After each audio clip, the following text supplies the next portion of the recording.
একটি অপতথ্য বা তথ্যের বিকৃতি পুরো দেশকে অস্থির করে ফেলতে পারে, বিভেদ তৈরি করতে পারে মানুষে মানুষে। তাই প্রতিটি অপতথ্যের বিপরীতে প্রয়োজন সঠিক তথ্য তুলে ধরা, এবং সেই কাজটি করতে এসেছি। আপনাদের সঙ্গে আছে আমি রাকিব হাসান। আমন্ত্রণ জানাচ্ছি রিউমার চেক নিয়ে ৭১-এর নিয়মিত আয়োজন ফেক নিউজ স্ক্যানারে। এবং আজ আমাদের সঙ্গে আছেন বিডি জবসের প্রতিষ্ঠাতা এবং বেসিসের সাবেক সভাপতি ফাহিম মাসুর। আমরা আমাদের অতিথির সঙ্গে কথা বলবো, তবে তার আগে যথারীতি একটা প্রতিবেদন দেখাতে চাই, যাতে বোঝা যায় যে কী ধরনের অপতথ্যগুলো আসলে ছড়িয়েছে। বিশাল জনস্রোত ঘিরে রেখেছে একটি লাশবাহী গাড়িকে। ক্যাপশনে লেখা, মারা গেলেন চিত্রনায়ক শাকিব খান। টিকটকে ছড়িয়ে পড়া এমন ভিডিও যখন ১৩ লক্ষের বেশিবার দেখা হয়েছে, তখন জানা গেল এটা মিথ্যা তথ্য। শাকিব খান সুস্থ আছেন। ওদিকে ত্রিপুরা রাজ্যের পুরনো ভিডিও পোস্ট করে দাবি করা হলো চট্টগ্রাম নাকি দখল করে নিয়েছে ভারত। এই গুজবের পরেই দেখা গেল ফেসবুকে নেপালের একটা সহিংসতার ভিডিও পোস্ট করে সেটা খাগড়াছড়ির ঘটনা বলে চালিয়ে দেওয়া হচ্ছে। দর্শক, শুরুতে আমরা ফ্যাক্ট চেকগুলো দেখে নিই, তারপর আলাপে যাব। জনপ্রিয় চিত্রনায়ক শাকিব খান মারা গেছেন এমন দাবিতে একটি লাশবাহী গাড়ির ভিডিও ছড়িয়েছে টিকটকে। ১৩ লক্ষাধিকবার দেখায় ভিডিওটি শেয়ার হয়েছে প্রায় ২,০০০। তবে অনুসন্ধানে দেখা গেল এটা গুজব। ভিডিওটি মূলত সাবেক সংসদ সদস্য কর্নেল অবসরপ্রাপ্ত এম আনোয়ারুল আজিমের লাশবাহী গাড়ির। একটি ফেসবুক পোস্টে দাবি করা হয়েছে, দৈনিক আমার দেশের সম্পাদক মাহমুদুর রহমান নাকি বলেছেন আওয়ামী লীগ ও বিএনপি জোট হয়ে একসঙ্গে মাঠে নামলেও জামাত শিবিরের সামনেই দাঁড়াতে পারবে না, ধুলোর মতো উড়ে যাবে। তবে যাচাই করে দেখা গেল এটাও মিথ্যা তথ্য। এমন কোনো মন্তব্য আমার দেশের সম্পাদক মাহমুদুর রহমান করেননি। ওদিকে ফেসবুকে ছড়িয়ে পড়া একটি ভিডিওতে দেখা যাচ্ছে এক ব্যক্তি মাইক হাতে ঘোষণা দিচ্ছেন পার্বত্য চট্টগ্রামকে ভারতের সঙ্গে যুক্ত করতে হবে। তবে ফ্যাক্ট ওয়াচের অনুসন্ধানে দেখা যায় ভিডিওটি বাংলাদেশের নয় এবং এটি সাম্প্রতিক সময়েরও নয়। এটি ২০২৪ সালের ভারতের ত্রিপুরা রাজ্যের ঊনকোটি নামের একটি স্থান থেকে ধারণ করা। এসবের মাঝে টুপি পাঞ্জাবি পরা কিছু মানুষ লাঠি সোঁটা হাতে একটি গাড়ি থেকে নামছে এমন ভিডিও ফেসবুকে ছড়িয়ে দিয়ে দাবি করা হয়েছে ব্রেকিং নিউজ। গুইমারাতে উত্তেজনা বাড়ছে, রাতের মধ্যেই জম্মু আদিবাসীদের ওপর বড় ধরনের হামলা হবে। তবে রিউমার স্ক্যানার টিমের অনুসন্ধানে জানা যায় ক্যাপশনটি মিথ্যা। ভিডিওটি গেল সেপ্টেম্বরের এবং ভিন্ন ঘটনার। এখানেই শেষ নয়, ফেসবুকে দুটি ভিডিও শেয়ার করে দাবি করা হচ্ছে ১৪৪ ধারা ভঙ্গ করে সেনাবাহিনী বিজিবির ওপর হামলা চালিয়ে অস্ত্র লুট করে নিয়ে যাচ্ছে পাহাড়িরা। শতাধিক তরুণ তরুণী দৌড়াচ্ছে। তবে অনুসন্ধানে দেখা যায় ভিডিওগুলো নেপালের। এ সমস্ত ভিডিওর সঙ্গে বাংলাদেশের খাগড়াছড়ির বর্তমান পরিস্থিতির কোনো সম্পর্কই নেই। দর্শক, আজকের অপতথ্যগুলো ধরন বিশ্লেষণ করে দেখা যাচ্ছে গুজবের কেন্দ্রে আছে খাগড়াছড়ি। রাজনৈতিক গুজব কম দেখা গেলেও বেড়েছে ব্যক্তিকেন্দ্রিক গুজব, যার মধ্যে সবচেয়ে বেশি আছে ভুয়া মন্তব্য এবং মৃত্যুর মিথ্যা খবর।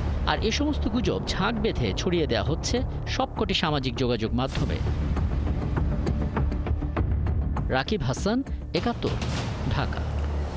আমরা মোটামুটি একটা ধারণা পেয়ে গেলাম, এবং দেখা গেল যে আসলে খাগড়াছড়ির যে সাম্প্রতিক পরিস্থিতি, সেই পরিস্থিতিকে পুঁজি করে কিন্তু বেশ কিছু গুজব ছড়িয়েছে। পাশাপাশি রাজনৈতিক গুজবের পরিমাণটা কিছুটা কমেছে, কিন্তু ব্যক্তিকেন্দ্রিক গুজবের পরিমাণটা আবার বেড়ে গেছে। অর্থাৎ রাজনীতিবিদদের টার্গেট করে এবং জনপ্রিয় সেলিব্রিটি যারা আছেন তাদেরকে টার্গেট করে এই মিথ্যা গুজবগুলো ছড়ানো হচ্ছে, যার মধ্যে মিথ্যা মৃত্যুর খবর যেমন আছে, তেমনি ভুয়া মন্তব্য আছে। আমরা আলাপটা করতে চাই। আগেই জানিয়েছি আমাদের সঙ্গে আছেন বিডি জবসের প্রতিষ্ঠাতা এবং বেসিসের সাবেক সভাপতি ফাহিম মাসুর। জনাব ফাহিম মাসুর, আপনাকে আমন্ত্রণ জানাচ্ছি। এবং আপনি জানেন যে সাম্প্রতিক সময়ে যে কটা বিষয় নিয়ে আমরা আলোচনা করছি সংবাদের শিরোনামে জায়গা করে নিচ্ছে, তার ভিতরে একটি হচ্ছে খাগড়াছড়ি পরিস্থিতি। সংবেদনশীল বিষয়, সরকার তার পক্ষ থেকে সবটুকু দিয়ে চেষ্টা করছে পরিস্থিতি সামাল দিতে, কিন্তু এটাকে টার্গেট করে আমরা গুজব ছড়াতে দেখছি। এবং এটা অনুমান করাই যাচ্ছিল, কারণ আমরা দেখতে পাচ্ছি গুজবের একটা প্যাটার্ন পাওয়া যাচ্ছে, যে যখন কোনো কিছু ঘটে সেটুকু নিয়ে আসলে গুজবটা ছড়ায়। পরবর্তীতে অনেক ব্যবস্থা তো নেওয়া যাবে, কিন্তু আগে আসলে কি ব্যবস্থা আমরা নিতে পারি, যেহেতু আমরা প্যাটার্নটা বুঝে গেছি গুজবের ধরনটা? জি, ধন্যবাদ। আসলে আমাদের একটা জিনিস মেনে নিতে হবে প্রথমে, যে সোশ্যাল মিডিয়া যেহেতু আছে এবং এই সোশ্যাল মিডিয়াটা কোনোভাবেই কন্ট্রোল করা সম্ভব না আসলে। কারণ আপনারা জানেন যে আমাদের যে সোশ্যাল মিডিয়া প্ল্যাটফর্মগুলো আছে সেগুলো আসলে বেশিরভাগই আসলে বাংলাদেশে রেজিস্টার্ডও না, বাট বাংলাদেশে এদের কোটি কোটি ইউজার আছে। বাট সেই রেসপেক্টে যেহেতু তারা বাংলাদেশে রেজিস্টার্ড না, বাংলাদেশে তাদের ইনফ্রাস্ট্রাকচার নেই, তাদেরকে আসলে কোনোভাবে আসলে কন্ট্রোল করা সম্ভব না। এই বাস্তবতা মেনে নিয়ে আমাদের পরিকল্পনা করতে হবে। তো আপনি যেটা বললেন সেটা হচ্ছে যে আমরা কি এর পদক্ষেপ হিসাবে আমরা যদি মনে করি যে না গুজবকে আসলে যাতে গুজব না হয় সে চেষ্টা করতে হবে, সেটা আসলে করা খুব ডিফিকাল্ট, কারণ বেশিরভাগ ক্ষেত্রেই দেখা যায় যে এই গুজবগুলো বিভিন্ন ফেক আইডি থেকে মানে তৈরি হয়। অতএব সেই জায়গাটাতে আসলে প্ল্যাটফর্মরা যদি নিজেরাই ফেক আইডি যদি তারা কন্ট্রোল না করে তাহলে কোনোভাবেই সম্ভব না। তাহলে আমাদের কি করা যাচ্ছে? আমি মনে করি এখানে রাষ্ট্রের একটা বড় রোল আছে, এবং আপনি যদি অন্যান্য কান্ট্রিও দেখেন সেখানেও কিন্তু আসলে রাষ্ট্র একটা বড় উদ্যোগ নেয়। এই যে আপনি মাঝে মাঝেই আপনারা বা বিভিন্ন প্রাইভেট প্ল্যাটফর্ম ফ্যাক্ট চেকিং করছে, এটা কিন্তু আসলে সবচেয়ে আগে করা উচিত রাষ্ট্রে, কারণ প্রাইভেট ফ্যাক্ট চেকিংটা কিন্তু অনেক এক্সপেন্সিভ একটা জিনিস, কারণ এখানে তো আসলে ডাইরেক্টলি কোনো মনিটাইজেশন নাই। তো সেই জায়গাটাতে রাষ্ট্রের একটা ভূমিকা আছে। তো আমাদের অলরেডি একটা ইনফরমেশন মিনিস্ট্রি আছে এবং ওখানে কিন্তু বড় সেট আপ আছে, ওখানে প্রচুর লোকজন কাজ করে এবং রাষ্ট্রীয় আমরা ট্যাক্স পেয়ার্স মানি দিই। তো তথ্য মন্ত্রণালয় যেটা আছে সেটা কি শুধুমাত্র সরকারি প্রচার প্রচারণার জন্যই হওয়ার কথা, নাকি এই যে এই টাইপের যে গুজব ছড়ানো হচ্ছে সেই জায়গাটাতে কোনটা ফ্যাক্ট কোনটা গুজব সেটাকে পাবলিকলি এক্সপোজ করা, তাদের সোশ্যাল মিডিয়ার মাধ্যমে বা বিভিন্ন টিভি বা অন্য যেগুলি রেডিওর মাধ্যম আছে সেগুলোর মাধ্যমে এক্সপোজ করা এবং জনগণকে সচেতন করা। আমি কিন্তু গত 1 বছরে দেখিনি যে বাংলাদেশে যে তথ্য মন্ত্রণালয় আছে সেখান থেকে এই গুজবের ব্যাপারে জনগণকে সচেতনতা করার জন্য কোনো ধরনের পদক্ষেপই নেওয়া হয়নি। এখানে হয়তো সরকারের বিভিন্ন ধরনের মানে তাদের প্রশংসা করা থেকে শুরু করে ক্রেডিট নেওয়া থেকে শুরু করে অনেক কিছু হচ্ছে, কিন্তু এই যে গুজবগুলো বিভিন্নভাবে যে আমাদের বিভিন্ন জায়গায় অস্থিতিশীলতা তৈরি করছে, আইন শৃঙ্খলা রক্ষা করার, আইন শৃঙ্খলার ক্ষেত্রে একটা বাধা তৈরি করছে, সেই জায়গাটাতে কিন্তু আমি কোনো না, এটা আসলে আমাদেরও কাজ করতে গিয়ে চোখে পড়েনি যে তথ্য মন্ত্রণালয় আনুষ্ঠানিকভাবে কোনো উদ্যোগ নিয়েছে, এমনকি কোনো কার্ড, যে কার্ডটা আমরা আসলে প্রচার করতে পারি যেখানে আনুষ্ঠানিকভাবে লেখা থাকবে যে অমুক ঘটনা ঘটতে যাচ্ছে এবং এগুলো নিয়ে অনেক ধরনের রিউমার ছড়াতে পারে, আপনারা সচেতন থাকুন।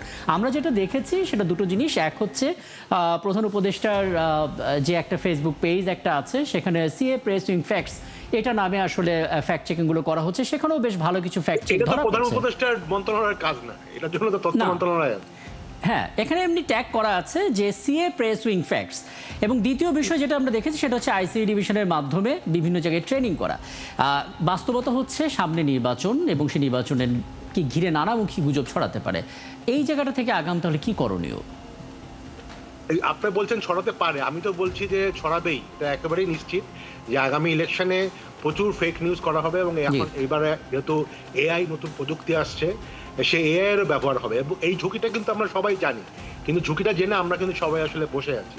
সেক্ষেত্রে নির্বাচন আমি তো মনে করি শুধু তথ্য মন্ত্রণালয় না, নির্বাচন কমিশনারকেও দায়িত্ব নিতে হবে এই ফেক নিউজের ব্যাপারে তাদের একটা উদ্যোগ নেওয়ার। নির্বাচন কমিশনারকেও আসলে ফ্যাক্ট চেকিং একটা উইং তৈরি করতে হবে, যাতে যখনই কোনো ফেক নিউজ হয় যে কোনো প্রার্থীর ব্যাপারে সেটা যাতে ইনস্ট্যান্টলি তারা এটা রিয়াকশন করে এবং জনগণকে সচেতন করে। আমার কাছে মনে হয় এখানে আসলে রাষ্ট্রের বিভিন্ন এজেন্সি বা রাষ্ট্রের বিভিন্ন কর্তৃপক্ষের ভূমিকা ছাড়া আমরা আসলে এই সমস্যার সমাধান করতে পারবো না। একদম একদম। কিন্তু যেটা আমরা দেখলাম যে বছরের পর বছর ধরে চেষ্টা করেও আমরা টেক জায়ান্টদের সঙ্গে ডিল করে আমাদের দেশে তাদের একটা অফিস আনতে পারিনি। নিঃসন্দেহে এই জায়গাটাতে আমাদের একটা বড় ধরনের দুর্বলতা রয়ে গেছে। কিন্তু এখন যেহেতু নির্বাচনের হাতে গোনা কয়েকটা মাস আছে, 3-4 মাসের মতো, আমরা কি তাদের সঙ্গে খুব দ্রুত যোগাযোগটা বাড়িয়ে ফেলে একটা নির্বাচনকালীন গুজব ঠেকানোর জন্য কোনো শর্ট টার্ম পরিকল্পনা কি করতে পারি না, বা করার সুযোগ কোথায় পারি? আসলে অবশ্যই পারি। পৃথিবীর বিভিন্ন কান্ট্রি কিন্তু অলরেডি নির্বাচনের আগে বিভিন্ন প্ল্যাটফর্মের সাথে এঙ্গেজড হয় এবং তাদের সহায়তা চায়। আমি মনে করি যে নির্বাচন কমিশনকে এই দায়িত্বটা নিতে হবে, এই উদ্যোগটা নিতে হবে এবং আমার যতটুকু আমি জানি অলরেডি বাইরের বাংলাদেশের বেশ কিছু এনআরবি নন রেসিডেন্ট বাংলাদেশি কিন্তু এই ব্যাপারে কাজ করছে এবং তারা কিন্তু এই ব্যাপারে নির্বাচন কমিশনকে সহায়তা করার জন্য অনেক উৎসাহী, কিন্তু সেই উদ্যোগটা আসলে নির্বাচন কমিশনকেই নিতে হবে।